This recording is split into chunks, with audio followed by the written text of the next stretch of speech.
எனக்கு வந்து பெண் குழந்தை பிறந்து 30 நாள் தான் ஆச்சு. அதனால என்ன டைரக்டா என்னால ஃபீல்டுக்கு போக முடியல. அவங்க கிட்ட நான் சொல்லி பார்த்தாலும் அவங்க நீங்க களத்துல வந்து எங்களுக்காக நின்று பேசுங்கம்மா, அப்பதான் மணல் திருட்டை தடுக்க முடியும் அப்படின்னு சொன்னதுனால நான் மறுநாள் வேலூர் எஸ்பியை நேரா பார்த்து புகார் கொடுத்துட்டு வந்தேன். புகார் கொடுத்து வந்ததுக்கு அப்புறம் இது அதே நம்பர் தான் இப்ப வச்சிருக்கிறேன் தொலைபேசி எண்ணு. புகார் கொடுத்து வந்தது பிறகு மறுநாள் காலையில எனக்கு வந்து ஒரு வாட்ஸ்அப் கால் வருது. அதுல வந்து போலீஸ் யூனிஃபார்ம்ல ஒரு நபர் எனக்கு தொடர்பு கொள்றாரு. அப்ப தொடர்பு கொள்றப்ப வந்து இந்த மாதிரி புகார் கொடுத்திருக்கீங்க, என்ன சம்பந்தமா என்ன கேக்குறாங்க. நான் அந்த மணல் திருட்டு சம்பந்தமா வேலூர் எஸ்பி கிட்ட புகார் கொடுத்தேன். அந்த புகார் சம்பந்தமான டீட்டெயில வந்து உங்களுக்கு அந்த வீடியோ யார் எங்க மணல திருறாங்கன்ற தகவலையும் இல்ல நேர்ல வந்து கூட நாங்க எங்க இயக்கத்தை தம்பிங்களை அனுப்பி நாங்க சொல்றோம் அப்படின்னு சொன்ன உடனே அப்படியான்னு கேட்டு வச்சுட்டாரு. மறுபடியும் வாட்ஸ்அப் கால்ல நான் டைரக்ட் கால்ல சொல்றேன். அவர் வாட்ஸ்அப் கால்ல வராரு. யாரு இந்த டிசி அதிவீர பாண்டியன் வந்து என்ன கேக்குறாரு, உங்க பேர் என்னமா? நான் வீரலட்சுமி அப்படின்றேன். இவ்வளவு இளமையா இருக்கிறீங்க, அழகான தோற்றத்துல இருக்கிறீங்க, நீங்க எதுக்கு அரசியலை தேர்ந்தெடுத்தீங்க? நீங்க சினிமா துறையில போயிருக்கலாமே, உங்களுக்கு திருமணம் ஆயிடுச்சா, எத்தனை குழந்தைங்க அப்படின்னு அந்த ஆளு என்கிட்ட கேட்டான். நானே எனக்கு குழந்தை பிறந்து 30 நாள் ஆகுது. சரி, ஏதோ நான் சின்ன யங்கான வயசுல எல்லாரும் என்ன கேட்பாங்க, இந்த வயசுல அரசியல வந்திருக்கேன், என்னம்மா உங்களுக்கு ஈடுபாடுன்னு கேட்பாங்க. அந்த பேச்சுல என்ன பேசுறான் அப்படின்னு சொல்லிட்டு நானும் தகவலை சொன்னேன். அதுக்கு அடுத்தது என்கிட்ட சொல்றான், அந்த அரக்கோணம் பகுதியில எல்லாம் வந்து மணல் திருட்டு அந்த அந்த மோசடி கும்பலை பத்தி பெருமையா பேசுறாப்ல.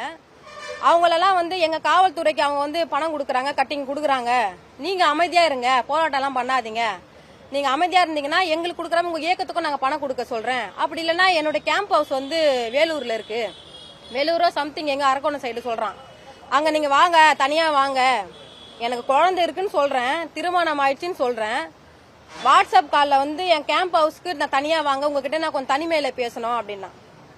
நான் மெட்ராஸ்காரி பொண்ணு, நான் பிறந்து வளர்ந்தது எல்லாமே ட்ரிபிள் கேணி கோஸ் ஹாஸ்பிட்டல் தான் பிறந்தேன். சொந்த பந்தம் எல்லாமே எங்க ட்ரிபிள் கேணி ஐஸ் ஹவுஸ்ல தான் இருக்கிறாங்க. நான் எந்த அளவுக்கு இறங்கி அந்த ஏடிஎஸ்பிய அசிங்கமா கேட்கணுமா அந்த அளவுக்கு வல்கரா நான் பேசினேன். நான் தப்பு நான் உண்மையா தான் சொல்றேன். இப்ப மீடியா முன்னாடி சொல்ல முடியாது. ஏன்னா அந்த ஆள் பல விஷயத்த என்கிட்ட அந்தரங்கமா பேசினா, அது நான் காவல்துறைய கண்ணியத்தை காப்பாற்றணுன்றதுக்காக ஒரு சில அதிகாரி பண்றதுனால மத்த அதிகாரிகளுக்கு எல்லாம் இது பெண்கள் மத்தியில தமிழ்நாடு மக்கள் மத்தியில அவமானத்தை ஏற்படுத்துன்றதுனால நான் சில விஷயங்கள்லாம் நான் வெளியே சொல்லல. அப்ப நான் இறங்கி எவ்வளவுலாம் கேட்கணுமோ அந்த அளவுக்கு அவனை அசிங்கமா கேட்டி போனை துண்டிச்சிட்டேன். நல்ல ஈனமானம் சூடு சோறுறன் உள்ளவன், நல்ல உப்பு போட்டு சோறு தின்றான், அன்னைக்கே நாண்டுக்குன்னு தொங்கிருக்கணும். ஆனா அந்த ஏடிஎஸ்பி மறுபடியும் எனக்கு போன் கால் பண்ணி எனக்கு டார்ச்சர் பண்ணேன் தான் அவன் நம்பரை நான் பிளாக் பண்ணிட்டேன். பிளாக் பண்ண உடனே 2 நாள் கழிச்சு ஒரு ஸ்பெஷல் டீம் ஒன்னு வந்து ஃபார்ம் பண்றான். ஃபார்ம் பண்ணி அதுக்கு தலைவரா வந்து அந்த ஸ்பெஷல் டீமுக்கு ஹெட்டா வந்து புத்தாலிங்கம்ன்ற ஏடிஎஸ்பி புறம்போக்கு, அந்த புறம்போக்க வந்து ஸ்டேஷனுக்கு அந்த தக்கோலம் ஸ்டேஷனுக்கு வந்து அங்க வந்து டீம் ஃபார்ம் பண்ணி அங்க அசம்பிளி ஆகி ஒரு 30-40 போலீஸ் அசம்பிளி பண்ணி வச்சிருக்காங்க. ஏற்கனவே நான் வந்து மணல் திருட்டுக்கு மேல கம்ப்ளைண்ட் பண்ண பாருங்க, அவங்க மேல எஃப்ஐஆர் வாங்கறதுக்காக என்ன வர சொல்றாங்க. நான் எஃப்ஐஆர் வாங்கறதுக்காக காவல் நிலையம் போறப்ப என்ன சுத்தி ஒரு 50 போலீஸ் ஒரு டெரரிஸ்ட எப்படி வந்து பதுங்கி மடக்கி பிடிச்சு அவங்க கைது பண்ணுவாங்க, அது போல ஒரே பெண்ணு என் கார்ல என் குழந்தை என் பையன் ஹஸ்பண்ட் இருக்காங்க, கூட இன்னொரு கார்ல என் கட்சி தம்பிங்க ஒரு 4 பேர் வந்திருக்காங்க.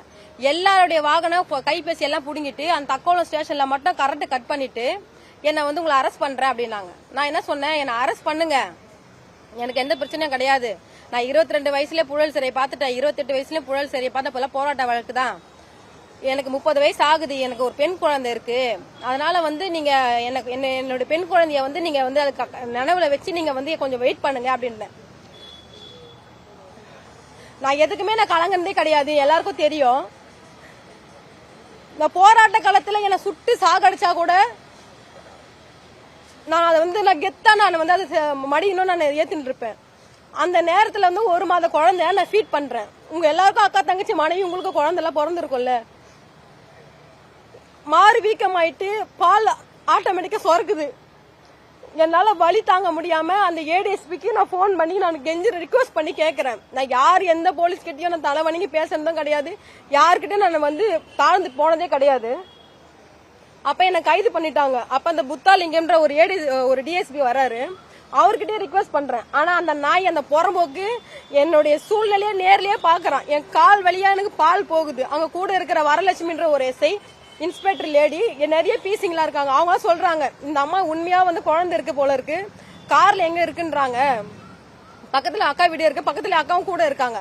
உடனே கூட்டு வந்து கொடுங்க, அவங்க ஃபீட் பண்ண போல இருக்கு இல்ல சொல்லிட்டு என்ன 30 கிலோமீட்டர் டிராவல் பண்ணி சோளிங்கர் போலீஸ் ஸ்டேஷன்ல கூட்டு போய் என்ன வச்சுட்டாங்க. அதுவும் காட்டு வழியா கூட்டு போய் என்ன பயம் கலத்துறாங்களே. ஏன்னா இந்த ஆளோட இச்சைக்கு நான் வந்து போகல, இந்த ஆளோடைய ஆசைக்கு நான் இணங்கலன்னு சொல்லிட்டு அந்த ஏடிஎஸ்பி கோயம்பேடு டிசியா இருந்து வேற ஒரு பொண்ணுகிட்ட இப்ப தவறா நடந்துருக்கான். அந்த பொண்ணு வந்து 2 டேஸ்க்கு முன்னாடி வந்து ஒரு வீடியோ ரிலீஸ் பண்ணாங்க. நான் வந்து அப்ப புகார் கொடுக்கல. ஏன் கொடுக்கலன்னா, நான் மணல் திருட்டுக்கு எதிராக போராடினேன். அந்த திருட்டுக்கு எதிராக போராடி இந்த மாதிரி ஒரு விஷயத்த சொன்னா வந்து என் மேலதான் தவறான என்ன சொல்லுவாங்கன்னு சொல்லிட்டு அப்ப இருந்த அதிமுக கவர்மெண்ட் வந்து என்ன ஒடுக்க நினைச்சாங்க, என்ன அழிக்க நினைச்சாங்க. அவங்களுடைய பிளான்ல தான் இவங்க எல்லாமே என்ன பண்ணாங்க. அதனால வேற கவர்மெண்ட் மாறட்டும்னு நான் வெயிட் பண்ணேன். ஏன்னா இந்த ஆளால நிறைய பெண்களுக்கு பாலியல் ரீதியான தாக்குதல் நடக்கும். அதே போல ஒரு பொண்ணு வந்து பாலியல் ரீதியான தாக்குதலுக்கு உள்ளாகி 2 நாளைக்கு முன்னாடி வீடியோ போட்டாங்க.